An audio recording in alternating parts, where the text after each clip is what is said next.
and make sure that we're recording.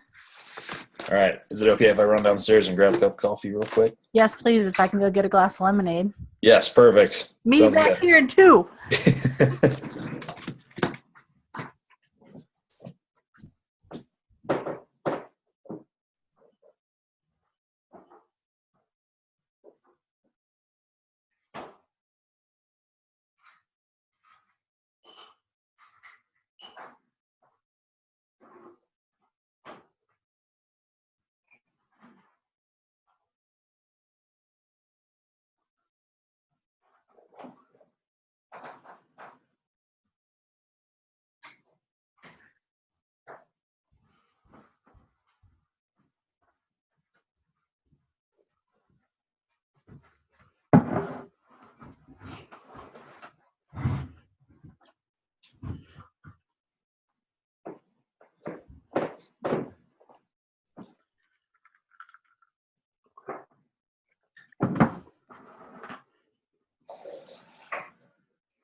Are you always up this early on Saturday? Lately, yeah. I've been kind of making a habit of getting up at 6 or 6:30 during the week. Yeah. And that has then translated into the weekend as well. I'm working on it. I've been doing really well, like the past month or so at 6, getting up at 6. Yeah. I'm trying for 5, but like I have to get to bed pretty early to make 5 work well. Yeah. It's I'm still in the mode of, if I force myself to wake up at a certain time, even if I have gone to bed at 2 and I still get up at 6, like I'll make that a habit. Oh, that's nice. Good for you. That's good discipline. Yeah, it doesn't always work real well. Sometimes I'm super tired during the day, but That's right. Overall, it's good. It's starting to work as a habit, so that's good. That's cool. Yeah. Well, so let me tell you, and I think you already know this, but just as a point of intro, and I'll clean this up a little bit before we post it anywhere. But so here's how this got started. You know, every single year after WordCamp, especially as we've added a few business tracks on Sunday, like people come up to me after camp and they're like, could you just do a whole business conference? Like, could you just organize that so that we can just sit around and talk about business stuff all weekend instead of like having any code stuff at all? Yeah. So that's what we're doing with the Freelancers Conference. And part of what I want to do, obviously I'm going to interview the speakers and that sort of thing, but I also want to interview freelancers along the way and share those interviews just so that we can learn from each other. So that's where that tweet comes from. And thank you for saying yes. I was surprised. You've been quiet lately, it seems like. Yeah. So I was glad to hear you say yes. So yeah, I mean, I'm full time at Dynamit, but I'm still doing some freelance on the side. And anytime I see stuff about freelance that you need help with, it's like, hey, you helped me get my start here in Columbus, so I was willing to help out. Thanks. Well, okay, so let's go ahead and we'll go ahead and like sort of officially start now, and I'll let you do an introduction of who you are. So hi, everyone. This is Angie Meeker from the Freelancers Conference, and we're here today with John Hartley, who is a freelancer here in Columbus, Ohio, and he's going to talk to us a little bit about his life as a freelancer. And you'll hear in his story, there have been times where he's been full-time freelancing and times when he's worked for an agency or another software development company and freelance on the side. And so, there's differences to freelancing and when you're doing those two different things. And so it'll be nice to get a perspective from someone who's been on both sides of that coin. So John, besides the introduction I just gave, go ahead and introduce yourself. Thanks, Angie. I'm a front-end developer by trade, I suppose, and started off as a freelance developer and am now working at Dynamit here in Columbus as a full-time front-end software engineer. I still do freelance on the side, and so that's kind of the main reason that I'm talking with you today is that's still going on, kind of the side hustle, as some people call it. But yeah, it's all in the front end realm, and mostly freelancing right now is in the WordPress development area. Yeah. So yeah, that's kind of my main go-to when people are looking for additional help. So, John, I don't know that I know this. Did you go to school for like, not that you go to school for front end development, not that that's a thing necessarily, but did you go to school for this, or did you do something else, or did you like find your way in and teach yourself? So I originally went as a math education major. Really? Yeah. You were going to be a teacher? I decided after a quarter of school that I wasn't going to be good as a teacher, in high school at least, and decided I'd throw a kid out the window. So I switched to actuarial sciences, What? and yeah, I know, weird leap there.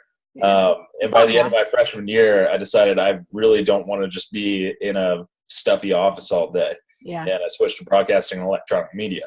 And so that was mainly like radio and TV stuff. And by the time I got done with school, it was like, hey, this isn't a very good area to go into if I want to, make a nice chunk of change. And ended up going to graduate school at Elon University for my master's in interactive media. Oh. So that's where I really started to hone the skills as a web developer and kind of learn about the landscape a bit more. I took a class in undergrad that was, basically build a website with tables in Dreamweaver. And so that was the first time I ever built a website, and I had taught myself HTML. And then as I got out of grad school, I started to teach myself some PHP.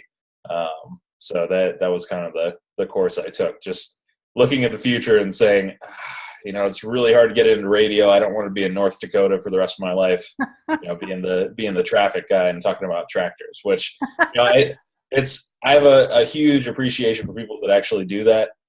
It was just not the course that I wanted to take. Yeah, that's funny. I honestly, I don't know if I know anyone who is in some sort of creative or technical freelancing, or like that's their full-time job right now, where that's where they started out. Like they meant to go there. I don't think I know one person that they went to school for that and they're doing it now. Like they're doing the exact thing that they went to school for. And I'm sure they exist. I'm just saying I don't know them. Yeah. But it's funny you said that about the very first website I built. I was working at a church in South Carolina, and they wanted a website, and this was back in like 2002, maybe 2001, and they liked the Starbucks website at the time, which was just straight HTML. And I was like, I think I can like view the source and just copy all of this and like build a website with it. So that's what we did. Like we just copied all of their source, changed the pictures and the text, and like, boom, there was a website. And I thought I was a freaking genius, and they loved it. I didn't even hardly know that was called HTML at the time.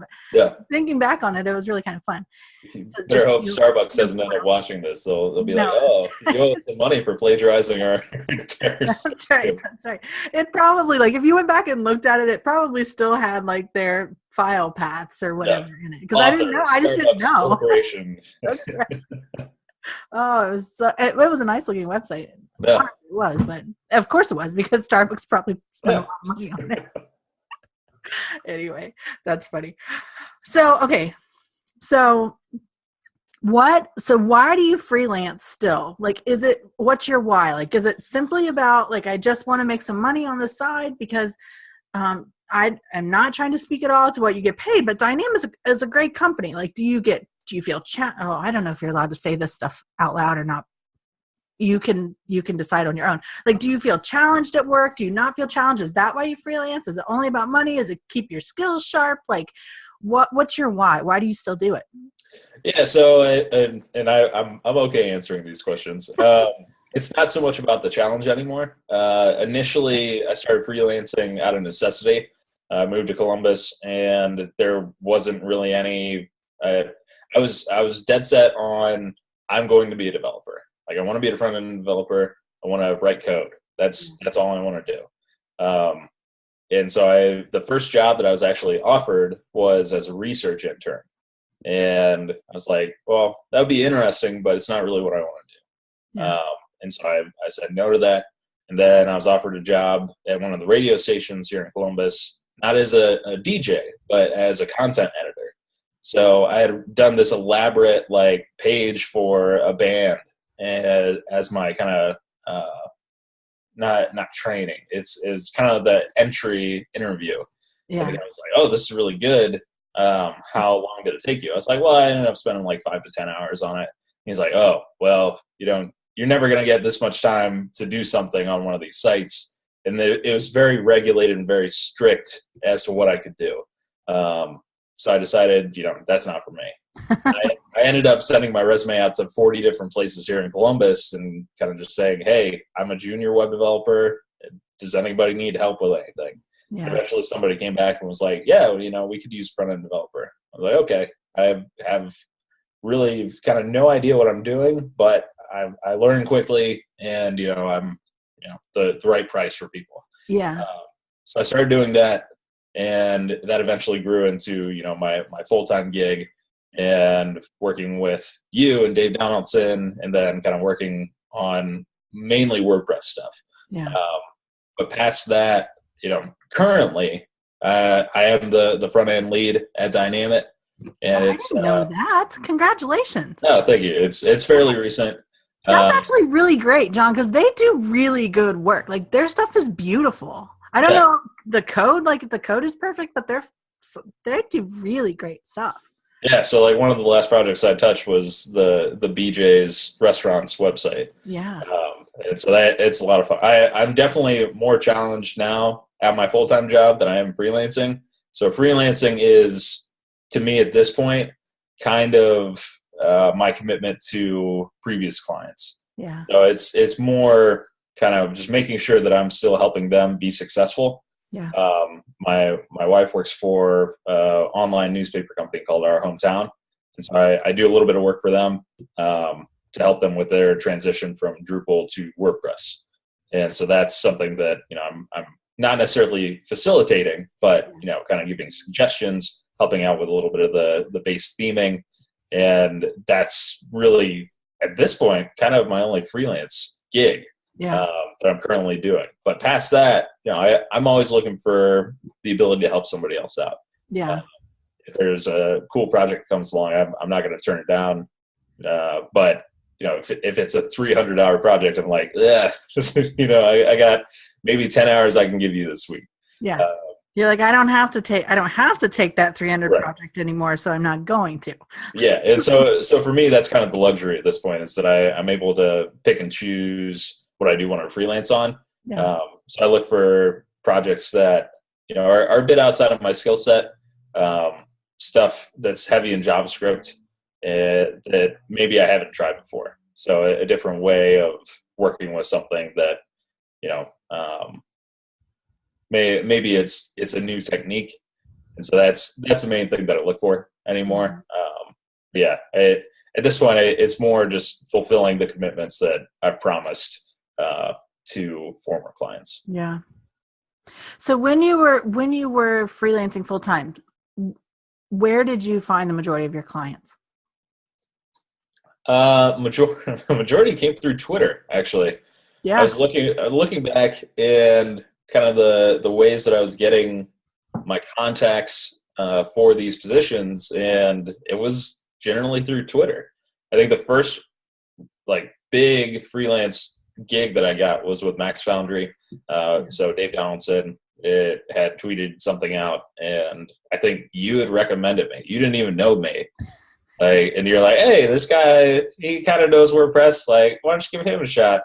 And so I ended up working with Dave for, I think, 2 to 3 years. Yeah, that's right. And then even after he left Max Foundry, I was still working at Max Foundry and kind of doing the WordPress plugin and theme development stuff. Yeah. So that was the first big one.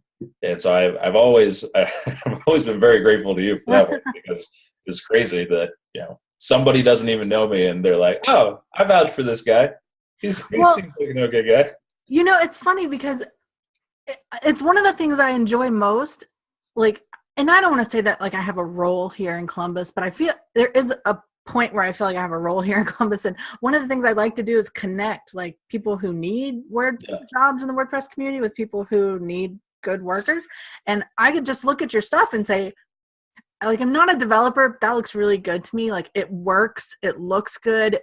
Like you can see the code looks pretty. So I like to refer people. And, now it's to the point where I don't have anyone else to place. Like people ask me all the time, like I'm looking for this developer or that, and I don't have anyone else to recommend here in Columbus because I think they're all happily employed with, either doing well themselves or working for someone else. So yeah, no, Twitter was huge, and I can't stress enough, networking is probably the best thing you can do, because if you know people, those people inevitably know other people that, are looking for help, or at least for the time being, it's helpful to know that you are, any sort of freelancer.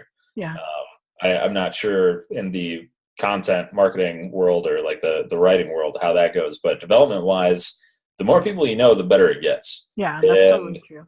So when I was first starting, I kind of started to just go out with people and have a drink. Like my wife was working at Adept Marketing, and so I would kind of poke those developers and be like, hey, you want to grab a drink and just kind of talk about development stuff. And over time, that grew from, just a guy or two to now a group of 25 that I still regularly talk to. Great. And we all just kind of toss development stuff back and forth. Like, hey, I'm having this issue. Have you ever had it before? Or, hey, I found this cool thing. You should check it out. And so then that network itself kind of leads to more positions as well. So it's pretty cool. It's, as a freelancer, you can't really be shy. And I think that was kind of the biggest thing I learned, is that I can't just sit in my cave all day and write code if I want to keep getting freelance gigs. If you want to stay and work, you can't do it alone, right? Yeah, exactly. Totally true. So it's funny.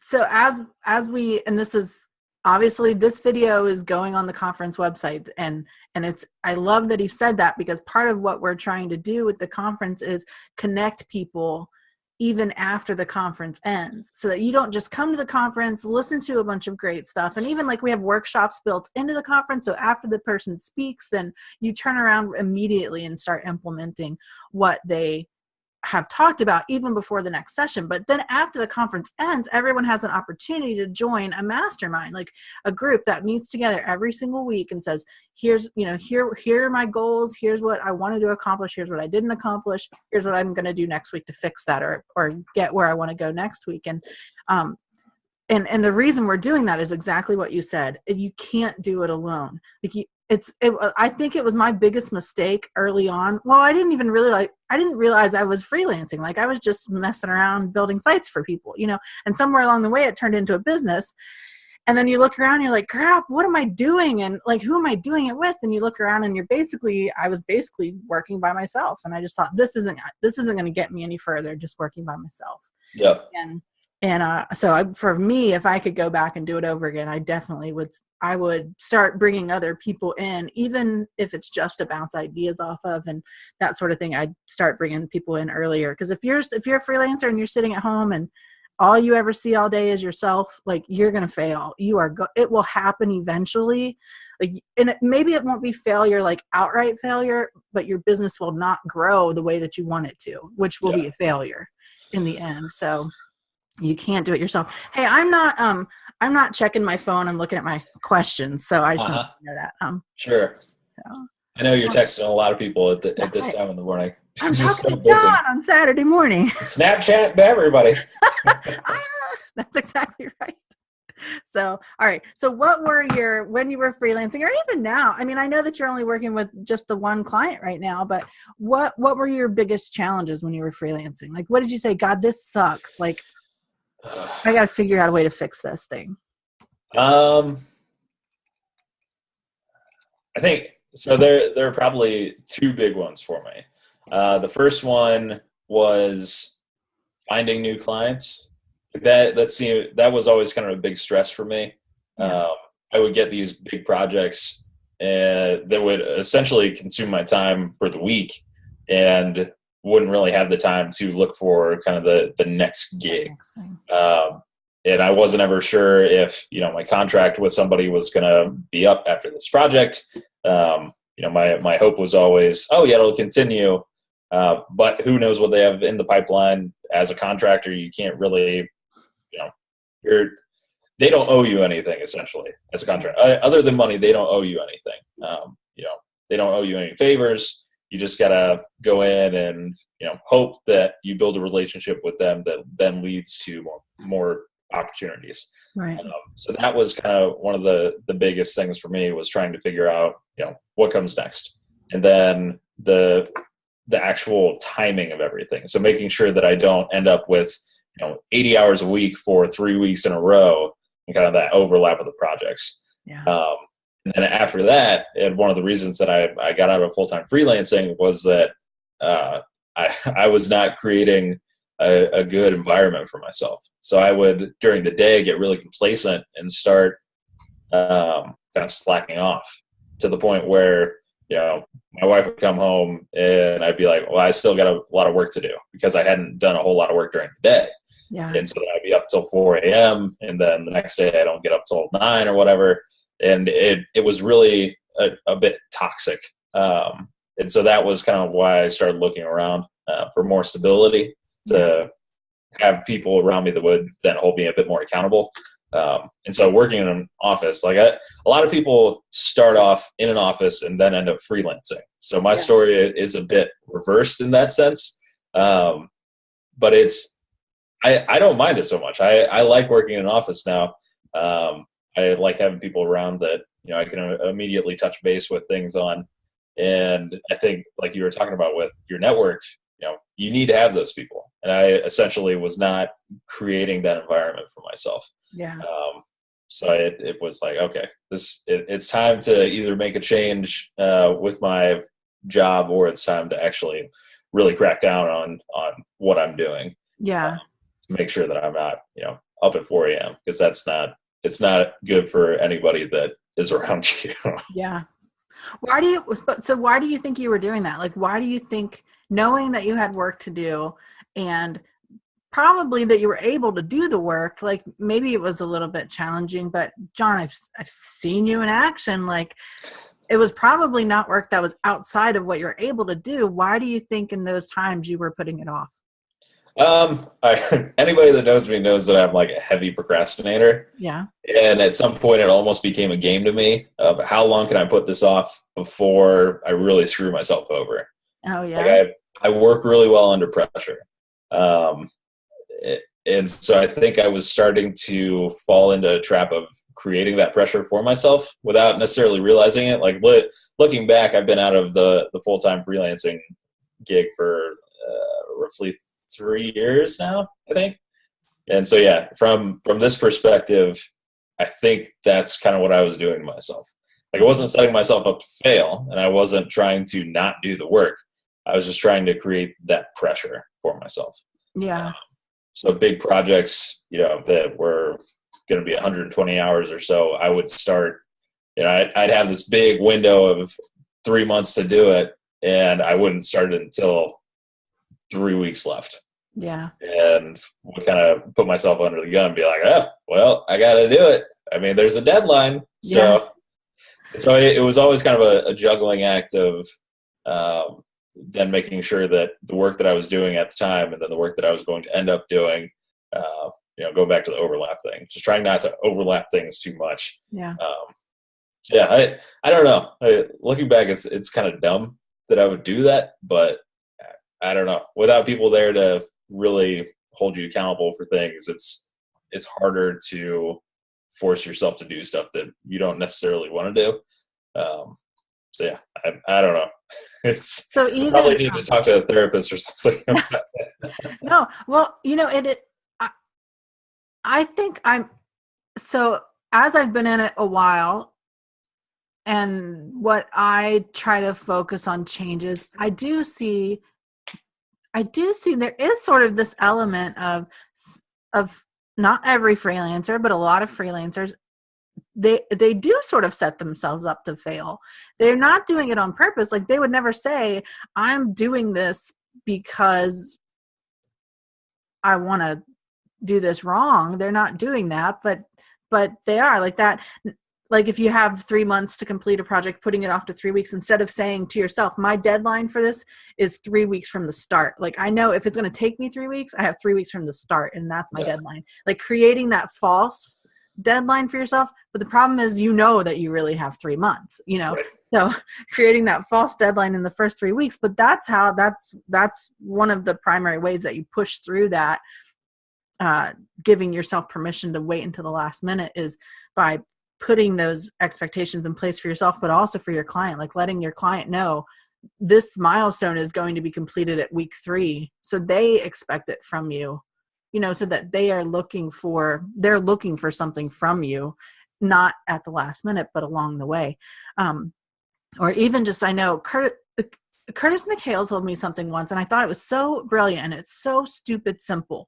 And it's just to communicate with your clients on a regular basis every week. So, and you might already do this. I'd never even occurred to me. I don't know why. It's so simple though. Like on Monday, you tell them this is what we're going to do for the week. Or actually do it on Friday. I think he said on Friday. So Friday, you get in touch with them and you tell them, you know, this is what we accomplished this week. Here's what we're going to do next week. And then you do the whole thing over again, you know, and here's what we need from you for that week in order to get done what we need to do. But scheduling that regular communication with your clients then forces you to set yourself on that schedule instead of saying, well, I don't have to really show them anything for three months. So I'm good.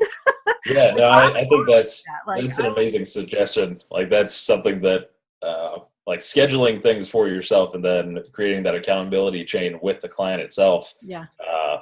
Like that's huge. So that's definitely a really good suggestion that I wish former John had known. Because the more you talk about it, the more it then weighs on you. So even if you don't really want to do it, it's like, well, it's kind of nagging at me. I have to do this. This is not a choice anymore. It's I have this deadline that, you know, I set just kind of preemptively, and now the client knows about it, so they're going to be asking for it at this time. So I actually do have to start doing it now. That's right. That's exactly right.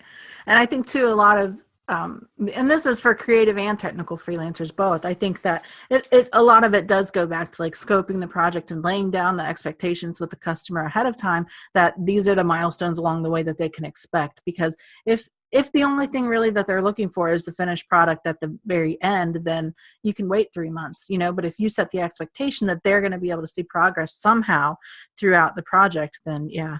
And Curtis is a freaking genius. I don't know if you have ever had a chance to listen to his podcast or be a part of any of read his books or anything. But for those listening, curtismchale.ca. That's CURTIS, Curtis McHale, MCHALE, and we'll link to it down below. But man, his stuff is fantastic. Yeah, I follow him on Twitter. He's the one who taught me like the idea that hope is not a strategy. So like we'd be in our mastermind groups and someone would say, you know, well, I hope to have this piece done by 2 weeks from now. And he'd be like, well, hope is not a strategy. Yep. What's your plan for getting it done? Like, when are you going to do it and how are you going to do it? And we'd sit there like, fine. It's hard to crack the whip on yourself. It is. It really is. And that's why people are important. Like you have to have people involved. And I don't just mean like people that you can only bounce ideas off of. I mean, people who know these are the projects you're working on and here's what your customers expect from you. Yeah. So that they can say to you, did you get it done? Did you deliver that promise that you said you were going to deliver? Because as freelancers, we're our bosses. We're the only ones saying that to ourselves. Right. We can give ourselves all sorts of excuses. No, I didn't get it done, but I had this thing happen. And I had to go get coffee that one day. God, my lemonade ran out. Yeah. And honestly, I think one of the big things that I ran into with that, with kind of setting myself up for later on procrastination, that I kept running into and that I didn't until afterward kind of see it as like, man, I'm an idiot. Like I should have noticed this earlier, was when you have, you're looking through maybe your project requirements and you come across something that you don't understand or that you need clarification on. If you wait in that 3 month period until those last 3 weeks, like those answers are harder to get because not everyone that you're going to be working with is on your schedule. So, you know, I was up at 3 a.m. like, oh, I don't understand this requirement. Let me shoot off an email. Now I have to wait 6-7 hours to actually get a response. And that time-wise is not going to end up being a good thing. So, yeah, it's really kind of the foresight and the risk assessment that you don't really get. So if you're putting everything off, you don't have the opportunity to do that. Whereas if you're in that 3-month process and you're in the first week or two, it's much easier to be like, oh, hey, I don't understand this requirement. Could you help me out and understand it a bit more? The client is going to be more forgiving about not understanding something then, as opposed to, oh, we're launching in 2 weeks. Why did you not bring this up sooner? Yeah. And so that I think was kind of the biggest takeaway with making sure that you're going through things up front and not putting it off. Yeah. So at the conference, for those listening, Diane Kinney, who is a scoping and discovery and like project management guru. I hate to say that, ninja. Like you take all of those rock words. Star. Let's add another catchword. Say it again. Rock star. Yeah. She's all of those things and a bag of chips. And she is going to be talking about how do you properly scope and lay down your project ahead of time so that you have those, and not that questions don't come up in the course of the project, they do. Yeah. But, if you, like, for example, if you're building a membership site and you don't know that they offer recurring memberships instead of just one-time off memberships, and you don't find that out until 3 weeks before the project's due, like that's an easy enough thing to fix, but you don't want to be that person that has to go back to the client, just like John said, right before the project is finished and say, this minor detail that is actually a big deal. Yeah. I didn't know it. You don't want to be that person. You want to have those answers ahead of time. Diane's going to help us understand how to make sure we get those proper requirements at the start of the project instead of at the very end of it. Which really, what else it does is that it's that whole process that she's going to talk about, and also that John's alluding to right now. It helps set the expectation with the client that you know what you're doing, that you know the right questions to ask about this project in the first place. And again, not that questions don't come up throughout the project, because they will, but at that point, it shouldn't be major, like scope changing questions right before the project is finished. So, you said, so I want to know, so since you've gone to working for Dynamit, what have you learned working there that you think, wow, that was that I wish I'd known that when I was freelancing? Is this part of it, this idea of get your requirements more complete? So what else have you learned that you could share with freelancers who have never maybe worked for an agency? Yeah, the whole process itself is like, having a process that's in place is nuts. Like I've gone in there and just the ideas that are thrown around. So along with project management, there's somebody that is a dedicated quality assurance person. So they are going in and they are testing all these different scenarios and checking out the site before the client ever sees it. So we have development sites that, they're testing on, they're QAing, they're figuring out like, this thing is really broken on mobile, let's fix it.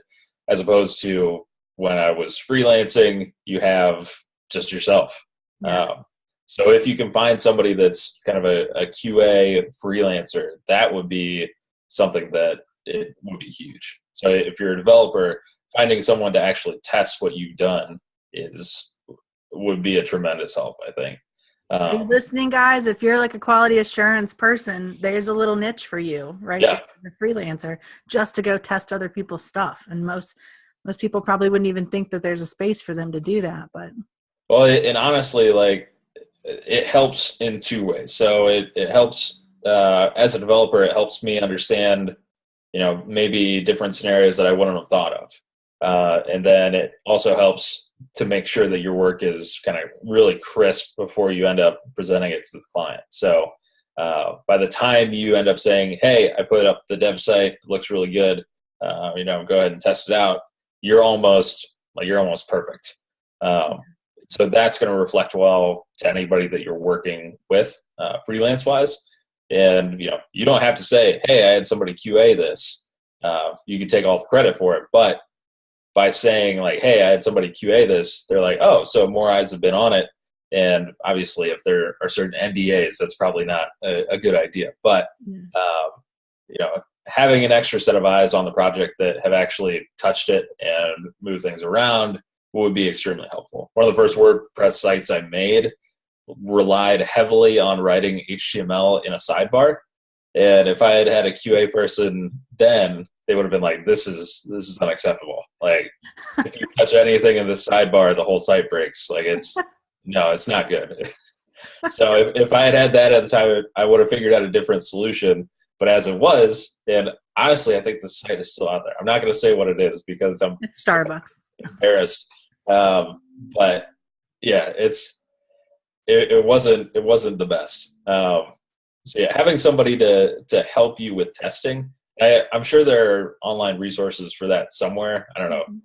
Sites these days always have like, oh, you can find anybody to do anything. Yeah.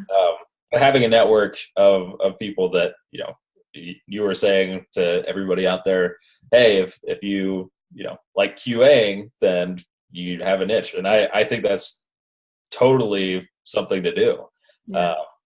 Because you then can be in that relationship with somebody, and you generate work for yourself, which is always what we're looking to do as freelance. That's right. Find the next thing. So, but the tough thing about that, John, is that I think most freelancers, you think about all the roles one freelancer is playing in a project, especially if you're someone who's doing a project from start to end, not just like a piece of the project, but you're doing your sales, your marketing, your accounting, you're doing project management, front end, back end, the quality assurance, all the follow up afterward. And I really didn't even get most of them. Honestly, I probably missed like 4 or 5 roles in there, but most people, they don't.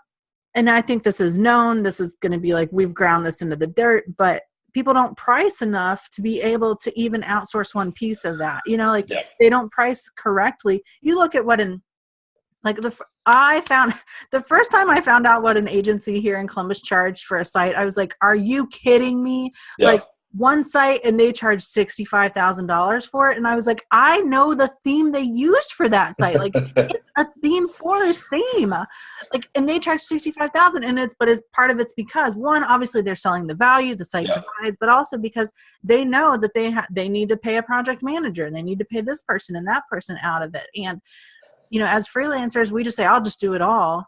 And we don't budget in enough to be able to pull in other people into the project, which is that's a sad thing. Yeah. And honestly, when I was freelancing, I never even thought like I should pull somebody else in on this project. Yeah. I had an intern very briefly that I was paying. And then past that, I never had any other employees that were working for me. Yeah. But yeah, if I had at the time thought, I can dump some of this work on somebody else, that would have been a game changer. It's like you start almost creating your own little company. That's exactly right. Yeah. And so don't be afraid to do that. Yeah. It's I think as by nature, we as freelancers kind of don't want help. It's like, no, I got this. I can do it. I'm working for myself because I want to work by myself. That's right. And that's not necessarily the best way to go about things. And you talked real quick on the value of underselling ourselves, and that was something that I always tried to do. Was as soon as I had a new gig, the next one I would bump my price up a little bit because I was never sure what the right price was, and so I don't remember who it was, but they told me like until somebody pushes back on your price, you're not charging enough. Right. And so I finally kind of started getting pushback on prices per hour. And that was then like, okay, this is where I am with price. This is what I'm comfortable charging. And if you have a decent amount of work as it stands, you can even bump it up a little more with the risk of, well, I'm probably not going to get it. But if I do get it, then it's going to be at this higher price that is definitely going to be worth it. Right. Yeah. So it's a bit of a game, which is, something that was always interesting to me is that nobody knows your price until you say it. Right. There's not a website that's like tracking your cost per hour. So you're really just resetting it every time. Like every new client, you're just starting from scratch. So don't undersell yourself. John, I think that's really wise of you to say that, because I think a lot of freelancers, they get stuck in, well, this is what I charged for my last project. This is what the last client paid, so the next one probably won't pay a lot more. When I think that if they're just bold enough to like literally spit that different number out of their mouth or write it down on paper, they just might get it. Like the first time, like earlier, was it this year or last year? I guess it might have been late last year. Like was the first time that I personally bid a site that was over 50,000. We didn't win it, but my portion of it was 50,000, and there was a translation portion of it that would have added another 100,000 to it. So the entire project was 150, and I was like, I'm just going to do it. I'm just going to send the button, I'm just going to click send. And I did. And their objections were not priced. Like they did not come back right away and say, oh my God, I can't believe you're $50,000. And even though I didn't win it, just hearing that their objections were not price was valuable. Does that make sense? Like, because a lot of freelancers think I could just never bid a $50,000 website for myself, because immediately the people will write back and laugh and call me an idiot or whatever, like they're not going to do that. Either it's going to work for their budget or it's not. But anyway, I thought it was a really great moment for me. If I was still taking clients, I probably would still be punching the number higher. It's weird because pricing seems very taboo. A lot of people don't talk about it. Like I'm totally willing to talk about it. The price that the last hourly job that I did, I think I set my price at $80 an hour. Yeah. And so I was as a developer that was 3 years in, that had a track record. I was very reliable. Yeah, I'm just boosting myself up here. But, that was the price that I wouldn't really get pushback on. I tried $100 an hour a couple of times. One client took it. And then a couple others were like, hey, that's a little high for us. Is there any way you can do a bit lower? And so that's the thing I didn't realize at the time, is that, these prices are negotiable. Yeah. We don't have to be locked into, well, this is exactly what I want. We can go a little higher. And, in an agency space, if you're working for a larger client, they'll just push back and say, we can't really do that. And that's okay. Like we can come back then and say, oh, well, how about this? And it's a negotiation. And I think that's something that I didn't learn for quite a while. And so knowing that now, it's like, oh, okay, I can actually, fight for myself a little bit and then go higher than what you kind of need to know the number that you need to have. Yeah. So to pay the bills and, do everything just to live. And then anything additional to that is just kind of nice. So as long as you never go below your base, then that's okay. If a client tries to get you under that base, it's probably not the best for you. For you. Yeah. Well, and it's interesting. We were, I was talking with some freelancers in a Slack channel last week and talking about how so many freelancers, they nail the part where they factor in their own cost, like what it costs to employ them, basically. They know that. And they might factor in also the cost of any development tools that they have to use for a project.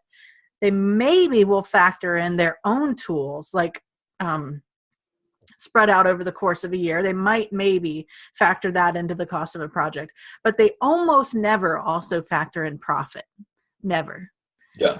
Freelancers. And I think people are coming around to it. They're starting to realize that they've been paying their cost. I mean, we are our cost and our tools are our cost, but then they don't also then add their profit. And so then every project they do basically is not profitable because they never added in profit in the first place. So they're already eating into their cost, like what they were paid for their cost. And so like helping them understand when you price, you have to price for profit. Like you're a little tiny business and your little tiny business has to make profit. And so it, like in your case, $80 was maybe the number that you couldn't go below, but that's not, and I'm not saying that it's not, John, or that it wasn't, but I'm saying for some people, they'll say, give the friends and family discount from time to time. That's right. Yeah. So $80 might have been the price that you couldn't go below, but maybe that wasn't 80 plus like that wasn't profit also. Yeah. That was just cost basically. So I think I'm excited to help freelancers begin to add that profit too, so that they have some margin in their business. Yeah. So it's not just one project to the next, but that they're actually making money on top of their cost as they go along. You really got to look at the root of why we're able to do this, and that is that we run on technology, and technology gets old. So at some point, you're going to need a new computer. At some point, maybe you need an ergonomic office chair or something along those lines, and so you got to factor those in as well. So you're talking about the profit, and I think that's definitely something to keep in mind, is that you have those business costs as well, that you may not think about this year, but next year your computer's going to break. Like, you were in the Starbucks and you accidentally spilled coffee all over it. Now it's fried. That happened to someone I know last week. That's awful. It's like $1,000, $2,000, however much for the replacement computer that now you're taking out of your salary, essentially. Yeah. So when you have kind of that rainy day buffer, it's easier to kind of help yourself out, and you're not as scared to make those larger purchases. That's true. All right. So we are getting close to wrapping up. I just want to ask you a few questions, and you may have heard these sorts of questions before, but the last two I have for you are there, and you've touched a little bit on this already, so I don't need you to say me and John. You can say other people. I mean, Dave, you and Dave, me and Dave. So are there any people in particular that you look back and you say, they were sort of instrumental in my freelancing success? Like, I learned something from them that was really important, or I watched them screw up and I learned that way. Yeah. So obviously you and Dave are kind of the big ones here in Columbus. Also in Columbus, Phil Burney is another developer. 7th Street Web Design, I think, is his company currently. But he was kind of the first developer that I really talked to, that he was really nice about, me not knowing a whole lot, and was just available to kind of bounce ideas off of. And so that was huge for me. And he and I still talk, and that he's a part of that group of 25 that I was talking about earlier. Mm-hmm. And so we still, like, I'm big into web accessibility now. And so he had a project that needed somebody to test the web accessibility, and I was like, okay, yeah, I can do that for you. And so I think he has been a bit instrumental in that. Obviously, Greencrest was the first company that hired me as a freelancer, so I got to thank them for just taking a chance on a guy. The first site I did for them was very pink and orange, and I didn't realize that would then lead to me working on more sites in my lifetime that were very pink. I worked on Tween Brands briefly, and that was a very, very pink site. Let's see. Who else? That's funny. I mean, in Columbus, I kind of have my contingent of people. I'm trying to think if there's anybody else that has been kind of instrumental. I don't know. You don't have to make people up. I'll send you some links. Yeah. Okay. All right. Those are the big three that come to mind. And I think really Dave, especially because he was willing to take somebody that didn't know a whole lot about the WordPress environment under his wing. And so I kind of grew with him as he also grew into the WordPress space. And,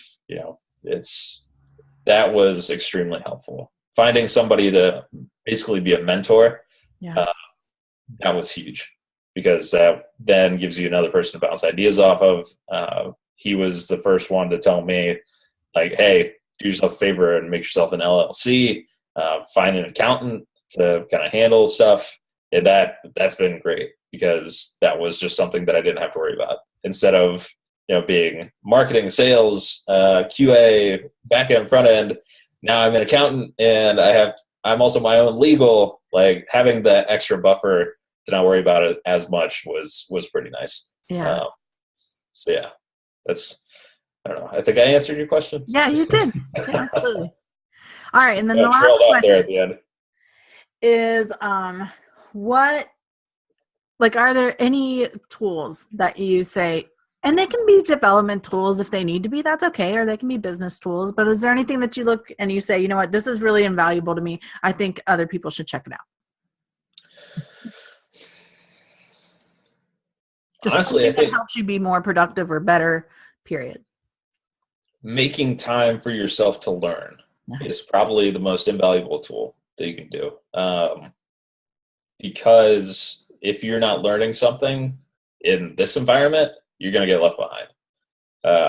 Especially front end wise, there's a new JavaScript framework out every day.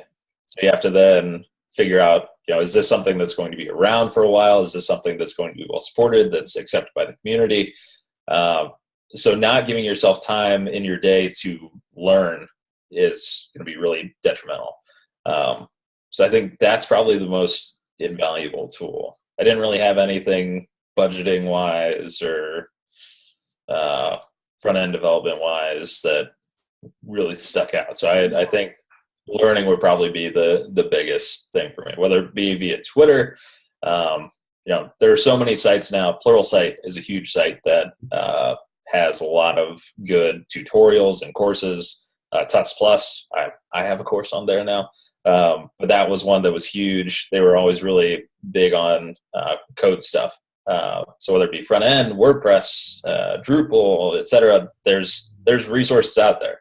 So find yours that really helps and invest time into that. Good. That's right. And I would say too to people listening, like block out the time to actually do that. Like for me, I know I've gotten into a habit lately of I'll bookmark the stuff I want to read and then I don't take the time to go back and read it. And I know that it's actually got the really valuable stuff that I want to learn and I need to just take the time to go back. But if you don't put it on your calendar, if you don't make a time to go learn and improve yourself, you just won't. Other things will get in the way. And so you got to put it on your calendar to be able to do that.